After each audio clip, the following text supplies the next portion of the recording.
Ситуация. Я прошу Владимира Павловича Казарина, авторитетнейшего преподавателя, профессора, ученого университетского. Вот вы же следите за тем, что происходит в Крыму. Вот как вы пишете то, что они делают с крымско-татарским и украинским образованием на полуострове?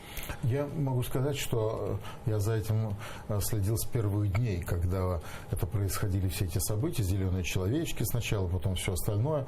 Потому что после того, как состоялся так называемый псевдореферендум, а потом 18 марта Государственная Дума приняла решение о приеме Крыма в свой состав, к нам в университет пришли, так сказать, браво одетые, подтянутые. Прямо сразу? Да. И первое, что они сделали, они сразу закрыли факультет украинского языка и литературы. Он был весь аннулирован.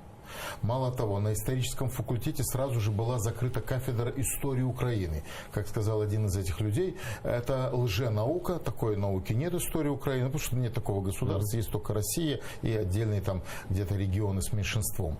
А что касается крымско-татарского языка и литературы, то фактически истреблению подверглось тогда отделение крымско-татарского языка в нашем университете, в Таврическом тогда еще на тот момент университете, и заодно практически все преподаватели турецкого отделения, это турецкие преподаватели, которых Турция направляла для работы в университете. Они были высланы из Крыма назад в Турцию. Но в тот момент как бы Владимир Владимирович не считал для себя еще нужным дружить с Турцией, пытаться налаживать какие-то отношения. Тогда поступили очень просто-напросто их явочным порядком вышвырнули из Крыма.